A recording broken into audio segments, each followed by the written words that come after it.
Hey guys, मैं हूं जितेंद्र और आप सभी का स्वागत है मेरे यूट्यूब चैनल कॉमर्स की दुनिया में। गाइस, आज के इस वीडियो में बिजनेस कम्युनिकेशन के एक न्यू टॉपिक को डिस्कस करने वाला हूं।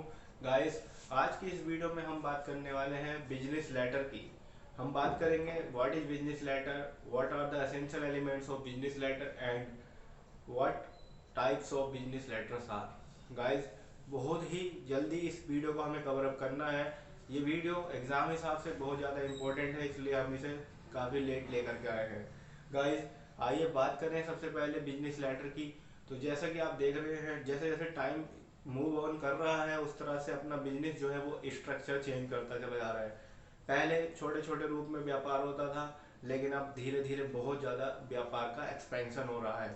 तो ऐसी कंडीशन को देखते हुए एक व्यापारी दूसरे व्यापारी को डायरेक्टली मिल तो नहीं सकता है, लेकिन वो क्या करता है, बिजनेस को रन करने के लिए, बिजनेस में अच्छे रिलेशन बनाने के लिए और साथ ही साथ अपनी समस्याओं को दूसरे व्यक्ति तक पहुंचाने के लिए करस्पोंडेंस मदद लेता है और क्या करता है, वो बिजनेस लेटर लिखना शुरू करता है। यानी कि वो अपनी बात को पत्र व्यवहार के हिसाब से लिखना शुरू करता है। तो इसी को क्या कहा जाता है, बिजनेस लेटर कहा जाता है। बिजनेस लेटर जो है, एक तरह से कहना चाहिए, एक मीडियम है कम्युनिकेशन का बिटवीन टू और मोर बिजनेसमैन। ठीक। तो बात करें अगर हम इसेंशियल एलिमेंट्स की, तो बहुत जल्द हमें इस चीज़ को देख लेना है। एक बिजनेस लेटर के एसेंशियल एलिमेंट से पहला है, बिजनेस लेटर हमेशा सत्य होना चाहिए। उसमें जो भी बात लिखी है वो सत्य होनी चाहिए और साथ ही साथ शुद्ध होनी चाहिए, एक्यूरेट होनी चाहिए। यानी कि ट्रुथफुलनेस एंड एक्यूरेसी का पूरा ध्यान रखा गया हो बिजनेस लेटर में। दूसरा है, स्पष्ट होना चाहिए, क्लियर होना चाहिए। बात जो उसमें लिखी गई है वो क्लियर होनी चाहिए, कोई भी डाउटफुल या कन्फ्यूजन उसमें नहीं होना चाहिए। स्पष्ट के बाद है पूर्णता, यानी कि कंप्लीटनेस हो, बात पूरी होनी चाहिए, आधा अधूरी बात उसमें ना हो। संक्षिप्तता होनी चाहिए, यानी कि बात जो हम कहना चाह रहे हैं केवल वो बात हो, उसके अलावा कोई बात उसमें ना हो। क्योंकि हम इतना समय ना तो उस व्यापारी का समय नष्ट कर सकते हैं, ना ही हमारे पास इतना समय है कि हम इसमें लंबी चौड़ी कथा लिख दें। ठीक। तो जो बात हम कहना चाह रहे हैं वही इसमें शॉर्ट मैनर में लिखनी होती है। बात करें अगली, तो ये प्रभावोत्पक यानी कि इफेक्टिव होना जरूरी है और ये अट्रैक्टिव होना भी जरूरी है। अगर आपका बिजनेस लेटर इफेक्टिव नहीं होगा तो वो जो बात आप कहना चाह रहे हैं, जो बिजनेसमैन दूसरे बिजनेसमैन तक पहुंचाना चाह रहे हैं, वो बात वहां तक नहीं पहुंच पाएगी।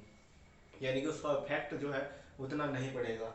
बात करें, बिजनेस लेटर में हमेशा नम्रता का भाव रखना जरूरी है। जब हम किसी व्यक्ति को अपने भाव जो है नम्रता के अनुसार देंगे तो समझ में आएगा कि सामने वाला व्यक्ति पोलाइटली हमसे कुछ बात करना चाह रहा है। बात करते हैं अगले एलिमेंट की। तो अगला एलिमेंट है सरलता, यानी कि सिंपलिसिटी। सिंपलिसिटी, नम्रता एक ही कह सकते हैं आप। बात करें अगला, तो क्रमबद्धता होनी चाहिए, यानी कि सिस्टमेटिकली होनी चाहिए। ये नहीं कि आपने जो बात पहले नंबर पे कहनी चाहिए थी वो 10वें नंबर पे कह दी, जो 10वें नंबर पे कहनी चाहिए थी वो पहले नंबर पे बोल दी। यानी कि एक सिस्टम होना चाहिए बात को रखने का, कि हमारी कौन सी बात ज़्यादा हाई डिमांडिंग है, कौन सी लो डिमांडिंग है, किस बात पर ज़्यादा ध्यान देना जरूरी है। तो उसी हिसाब से सिस्टमेटिकली हमें बिजनेस लेटर लिखना होता है। ठीक। अगला है संतुष्टता। आपको जो है संतुष्ट होना, सेटिस्फिकेटरी होना चाहिए आपका बिजनेस लेटर, जो आप लिख रहे हैं वो सेटिस्फिकेटरी हो। और लास्ट है सुदृढ़ता, यानी कि डिटरमाइनेशन, यानी कि बिल्कुल एकदम संगठित हो। ठीक। तो आइए बात करते हैं अब हम बिजनेस लेटर के टाइप्स की। तो पहला बिजनेस लेटर का टाइप है अनुकूल संवाद पत्र। इसको इंग्लिश में कहा जाता है गुड न्यूज़ लेटर। अब ये गुड न्यूज़ लेटर क्या होते हैं दोस्तों, गुड न्यूज़ लेटर क्या होते हैं ये जानना भी बहुत ही ज़रूरी हो जाता है हमारे लिए। तो पहला है गुड न्यूज़ लेटर, जब हम किसी पत्र के माध्यम से कोई ऐसी सूचना भेजते हैं जिससे कि प्राप्तकर्ता को प्रसन्नता हो। यानी कि हमने एक लेटर लिखा दूसरे व्यापारी को और उस व्यापारी को वो लेटर खुशी का इजहार करा रहा हो, यानी कि कोई ऐसी बात हम उससे कह रहे हैं जिससे उसका फायदा हो रहा हो, तो उसे कहेंगे अनुकूल संवाद पत्र। ठीक। इसे गुड न्यूज़ लेटर भी कहा जाएगा। और इस पत्र में कुछ चीज़ें शामिल होती है क्या, कि आदेश की स्वीकृति की सूचना देना। सपोज कीजिए हम ऑर्डर दे रहे हैं, बिजनेस में अपने माल मंगाना चाह रहे हैं, तो जब दूसरे व्यापारी के पास लेटर जाएगा और वो आदेश का पत्र होगा, तो उससे समझ में आएगा कि यार हमसे ऑर्डर मांगा गया है, ऑर्डर मांगने पर कोई भी व्यापारी खुश हो जाता है। दूसरा है उधार की स्वीकृति की सूचना देने पर।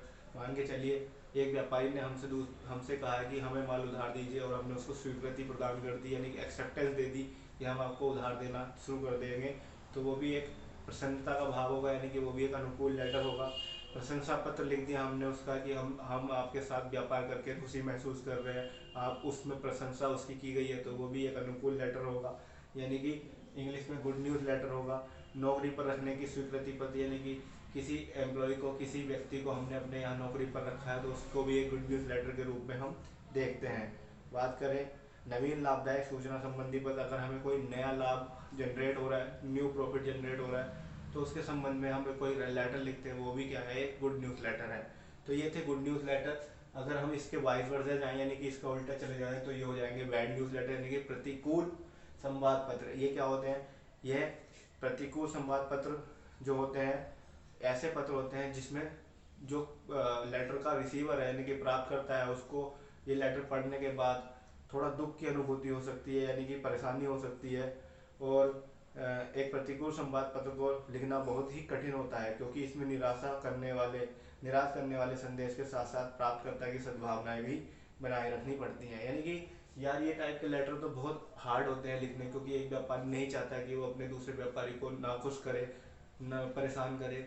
हाँ, ये लेटर बहुत ही ज़्यादा तंगी, बहुत ही ज़्यादा परेशानी वाली स्थिति में लिखे जाते हैं, जब एक व्यापारी दूसरे व्यापारी को बहुत ज़्यादा परेशान कर देता है, तो ऐसी स्थिति में ये पत्र लिखे जाते हैं। ये पत्र कैसी कैसी कंडीशन में लिखे जाते हैं, जैसे एक व्यापारी दूसरे व्यापारी को ऋण देने से इनकार कर देता है, वो लिखे जाएंगे। ठीक, उपभोक्ता के लिए अलाभकारी नीतियों की घोषणा। मान के चलिए कंज्यूमर के लिए हम ऐसी नीतियां ले आई जो उनके लिए लाभ की नहीं हो। अस्वीकृति पत्र, यानी कि अनएक्सेप्टेड डिसऑनर्ड लेटर। ठीक, प्रदर्शन का नकारात्मक मूल्यांकन, माल वापसी या उसमें त्रुटि की सूचना। अब आपने माल वापस कराया, उसमें कोई परेशानी हो गई है, उसमें कोई दिक्कत परेशानी आई है, तो उसके लिए जो लेटर लिखा जाएगा वो प्रतिकूल संवाद पत्र होगा। बात करते हैं अगले लेटर की, तो ये प्रेरक पत्र है, इसे इंग्लिश में परसुएसिव लेटर कहते हैं। वो परसुएसिव लेटर क्या होता है, ऐसे पत्र जिन्हें पढ़कर व्यक्ति आपकी बात मानने के लिए तैयार हो जाता है, यानी कि ये प्रेरणा देने वाले पत्र होते हैं, प्रेरक पत्र होते हैं, उसे प्रेरक पत्र कहते हैं। ऐसे पत्रों के द्वारा पाठक की रुचि जागृत करने का प्रयास किया जाता है, कि हम उनको मोटिवेट कर रहे होते हैं, मोटिवेट करेंगे उन्हें ऐसा फील कराएंगे कि वो हमारे साथ काम करें, तो ऐसे लेटर को क्या कहा जाएगा, परसुएसिव लेटर कहा जाएगा। अब बात करते हैं लास्ट हमारा जो टॉपिक है अनुरोध पत्र की, तो इसमें रिक्वेस्ट लेटर आते हैं, शामिल होते हैं। और रिक्वेस्ट लेटर क्या होते हैं, ये ऐसे पत्र होते हैं जो किसी वस्तु या सेवा के संबंध में जानकारी प्राप्त करने, वस्तु या सेवा की पूर्ति करने, अथवा किसी विशिष्ट क्रिया को जानने के लिए लिखे जाते हैं।